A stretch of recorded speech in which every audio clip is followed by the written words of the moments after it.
मेरा नाम है मेहरुनिशा। आज की ये कहानी आपको ज़रूर पसंद आएगी। बहुत पहले की बात है। एक शिल्पकार जंगल में मूर्ति बनाने के लिए पत्थर लेने गया। वहाँ उसको एक बहुत ही अच्छा पत्थर मिल गया, जिसको देखकर वो बहुत खुश हुआ और कहा यह मूर्ति बनाने के लिए बहुत सही है। जब वो आ रहा था तो उसको एक और पत्थर मिला। उसने उस पत्थर को भी अपने साथ ले लिया। घर जाकर उसने उस पत्थर पर अपने औजार से कारीगरी करनी शुरू की। औजारों की चोट जब पत्थर पर हुई तो पत्थर बोल पड़ा कि मुझे छोड़ दो, इससे मुझे दर्द हो रहा है। अगर तुम मुझ पर चोट करोगे तो मैं बिखर कर अलग अलग हो जाऊंगा। तुम किसी और पत्थर पर मूर्ति बना लो। शिल्पकार को इस पत्थर की बात पर दया आ गई।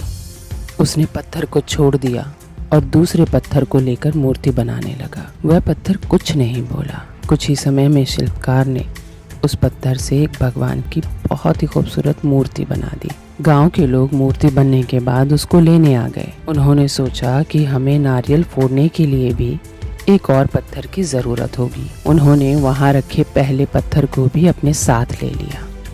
मूर्ति को ले जाकर उन्होंने मंदिर में सजा दिया और उसके सामने उसी पत्थर को रख दिया। अब जब भी कोई व्यक्ति मंदिर में दर्शन करने आता तो मूर्ति को फूलों से पूजा करता, दूध से स्नान कराता और उस पत्थर पर नारियल फोड़ता। जब लोग उस पत्थर पर नारियल फोड़ते तो बहुत परेशान होता, उसको दर्द होता और वो चिल्लाता, लेकिन कोई उसकी सुनने वाला नहीं था। उस पत्थर ने मूर्ति बने पत्थर से बात की और कहा कि तुम तो बड़े मज़े से हो, लोग तुम्हारी पूजा करते हैं, तुमको दूध से स्नान कराते हैं और लड्डुओं का प्रसाद चढ़ाते हैं, लेकिन मेरी तो किस्मत ही ख़राब है। मुझ पर लोग नारियल फोड़ कर चले जाते हैं। इस पर मूर्ति बने पत्थर ने कहा, जब शिल्पकार तुम पर कारीगरी कर रहा था, यदि तुम उस समय उसको नहीं रोकते तो आज मेरी जगह तुम होते, लेकिन तुमने आसान रास्ता चुना, इसीलिए तुम अभी दुख उठा रहे हो। उस पत्थर को मूर्ति बने पत्थर की बात समझ आ गई। उसने कहा कि अब मैं भी कोई शिकायत नहीं करूँगा। इसके बाद लोग आकर उस पर नारियल फोड़ते।